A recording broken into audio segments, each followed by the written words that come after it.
కోతలు ఎక్కువ చేతలు తక్కువ ఇది రాష్ట్ర ప్రజలు ప్రభుత్వం పట్ల వచ్చినటువంటి ఒక అభిప్రాయానికి వచ్చేసారు ఆల్రెడీ. ఎందుకంటే అధికారంలోకి రాగానే అన్నీ చేసేస్తాం, అందరికీ చేసేస్తాం, గత ప్రభుత్వం కంటే చాలా మెరుగ్గా పథకాలు అందిస్తామని ఊదరగొట్టి అధికారంలోకి వచ్చిన తర్వాత 14 నెలలు గడిచిన తర్వాత ఒక 4 పథకాలని ప్రారంభించింది కాంగ్రెస్ ప్రభుత్వం. అయితే ఆ 4 పథకాలు కూడా ఇప్పుడు అందరికీ అందని పరిస్థితి. కేవలం మండలానికి ఒక గ్రామంలో మాత్రమే ఆ పథకాలు చేరుతున్నాయి. అవి కూడా పూర్తిగా చేరుతున్నాయంటే మళ్ళీ ఆ గ్రామంలో కూడా లబ్ధిదారుల ఎంపిక ప్రక్రియ అనేది పూర్తిగా గందరగోళంగా మారినటువంటి పరిస్థితి. రైట్ రవీందర్, ఎన్నికల్లో చాలా రైతాంగాన్ని చాలా విపరీతంగా ఆకర్షించినటువంటి హామీ, సరే అన్ని వర్గాలకు ఆకర్షణీయమైన హామీలు గుప్పించారు, బట్ రైతాంగాన్ని ఎక్కువగా ఆకర్షించిన హామీ ఎకరానికి 15,000 అనేది. సో అసలు హామీకి కోతబెట్టి 12,000 ఇస్తామని ముఖ్యమంత్రి ప్రకటించారు. పోనీ ఆ 12,000 అందరికీ అందుతున్నాయంటే అది లేదు, గ్రామాల్లో కొంతమందికి మాత్రమే. సో మిగతా గ్రామాల పరిస్థితి ఎప్పుడు, ఆ మిగతా గ్రామాల రైతులకు ఎప్పుడు రావాలనేది ఒక బిగ్ క్వశ్చన్. అయితే ఇవాళ కాంగ్రెస్ పార్టీ అఫీషియల్ హ్యాండిల్లోనే, ట్విట్టర్ హ్యాండిల్లోనే ఒక పోల్ పెడితే పూర్తిగా మళ్ళీ బీఆర్ఎస్ పరిపాలనే బాగుంది అనేది, ఫామ్ హౌస్ పాలన వెటకారంగా పెట్టినప్పటికీ కూడా గత బీఆర్ఎస్ పాలనే బాగుంది అనేది ప్రజల నుంచి, నెటిజన్ల నుంచి వచ్చిన అభిప్రాయం. సో దీంతో ఇంకా కాంగ్రెస్ ప్రభుత్వం పైన జనం వ్యతిరేకత ఎట్లా ఉందని అర్థం చేసుకోవచ్చు. సో లోకల్ జిల్లా వ్యాప్తంగా కూడా ఎటువంటి చర్చ సాగుతుంది దీనిపైన?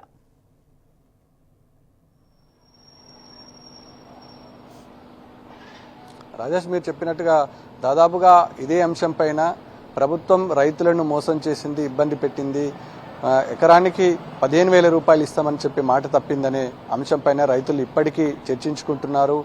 2 పర్యాయాలుగా మోసపోయాం, దగాపడ్డామనే అంశం పైన చర్చించుకుంటారు. ప్రభుత్వం ఇచ్చే పరిస్థితి లేదు అనుకున్న సమయంలో ఉన్న దరఖాస్తులు స్వీకరణ చేశారు. కనీసం ఇప్పటికైనా ప్రభుత్వం మనసు కరగకపోతుందా, మాకు ఇస్తానన్న హామీ నెరవేర్చకపోతుందనే ఆశతో రైతాంగం ఎదురు చూసిన సందర్భం స్పష్టంగా కనబడింది. అందులో ప్రభుత్వం ఎన్నిసార్లు దరఖాస్తు పెట్టుకోమంటే రైతులు అన్నిసార్లు దరఖాస్తు పెట్టుకున్నారు, అన్నిసార్లు లైన్లో నిలబడ్డారు, అన్నిసార్లు ఎదురు చూసిన సందర్భం స్పష్టంగా కనబడ్డది. కానీ ప్రభుత్వం తప్పించుకునే ధోరణితో ఉంది కాబట్టి, రైతులను మళ్లీ మోసం చేయాలనుకుంది కాబట్టి ఆ దరఖాస్తును కూడా ఇవాళ బుట్టదాఖలు చేసినట్టుగా స్పష్టంగా కనబడ్డది.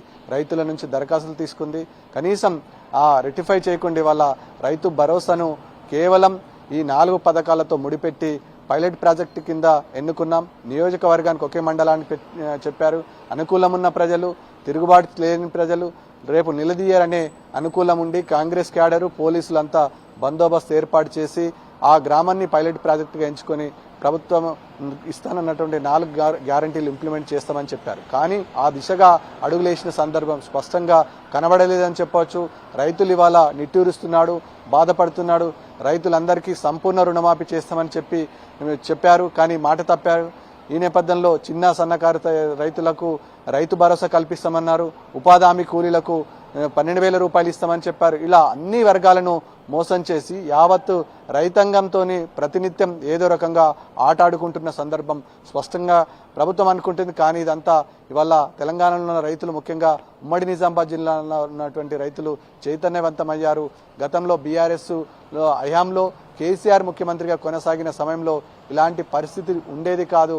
దాదాపుగా ఏదైతే కమిట్మెంట్ ఇచ్చారో ఆ కమిట్మెంట్ ప్రకారం ఆనాటి ముఖ్యమంత్రి కేసీఆర్ వేశాడు, ఇంప్లిమెంట్ చేశాడు, పంటకు మద్దతు ధర కల్పించాడు, వడ్లు ఎన్ని పండితే అన్ని కొన్నారు.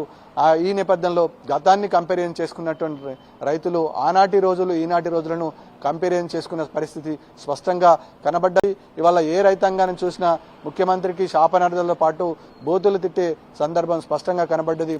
రైట్ రవీందర్, పేపర్లలో అంటే ఇప్పుడు మొన్న 26 జనవరి నుంచి 4 పథకాలు గ్రౌండ్ అన్నారు, కానీ పేపర్లో ఇక్కడ ఒక మండలానికి ఒక గ్రామంలో అమలు చేస్తున్నామని చెప్పలేదు. అంటే ప్రచారం ఏమో చాలా ఆర్భాటంగా చేసుకుంటూ ఆచరణ మాత్రం ఈ రకంగా కోతలు కొర్రీలు అన్నటువంటి రీతిలో, అంటే పత్రికలకు లేకపోతే ప్రసారాలకి ప్రచారానికి కొన్ని కోట్ల రూపాయలు ఖర్చు పెట్టారు. ఆ కోట్ల రూపాయలైనా కూడా ప్రజలకు, ఆ పేపర్కు ప్రచారానికి పెట్టినటువంటి ఆ కోట్ల రూపాయలైనా కూడా అట్లీస్ట్ ప్రజలకు చేరాయా లేదా అన్నటువంటి ప్రశ్నలు వస్తూ ఉన్నాయి.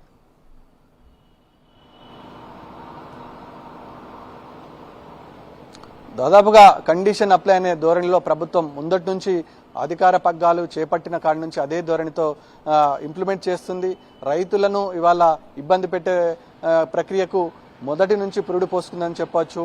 అనేక ప్రకటనలు ఇచ్చి ఇవాళ కోట్లాది రూపాయల వెచ్చించి ప్రకటనలు ఇచ్చి అడ్వర్టైజ్మెంట్లు ఇచ్చి ప్రచారం చేస్తున్నటువంటి ప్రభుత్వం కనీసం అందులో పావులా వంతైన ప్రజల కోసం రైతుల కోసం పెడితే బెనిఫిషియర్కు సంబంధించిన పథకాలు ఇంప్లిమెంట్ చేసి ఉంటే చిన్న సన్నకారు రైతులతో పాటు వికలాంగులు వృద్ధులు వీళ్ళకి ఇస్తామన్న పింఛన్లు కొంతమేరకు ఇంప్లిమెంట్ అయ్యేది, కొంతమందికి నేరుగా చేరేది, లబ్ధి చేకూర్చే అవసరం ఉంటుంది. కాబట్టి ఆ దిశగా అడుగులేకపోగా ప్రచారాలు, ఆర్భాటాలు, బహిరంగ సభలు పెట్టేసి సోషల్ మీడియా వేదికగా ఈ చెయ్యని పనులకు చేసినట్టు చెప్పించి పోల్ పెట్టించి తిట్లు తిన్న సందర్భం మళ్లీ నిరూపితమైంది.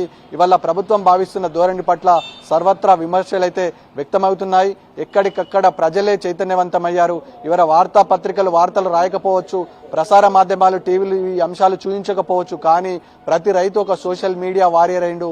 ప్రతి వ్యక్తి వల్ల తమకు అందిన సమాచారాన్ని 10 మందికి చేరవేస్తున్నాడు. నాటి రోజులను గుర్తుంచుకుంటున్నాడు. ముఖ్యమంత్రి కేసీఆర్ కొనసాగిన సమయంలో ఎట్లుండే పరిస్థితి, ఇప్పుడు ఎదుర్కొంటున్న దుస్థితిపై రైతాంగం చర్చించుకున్న సందర్భం స్పష్టంగా కనబడ్డది.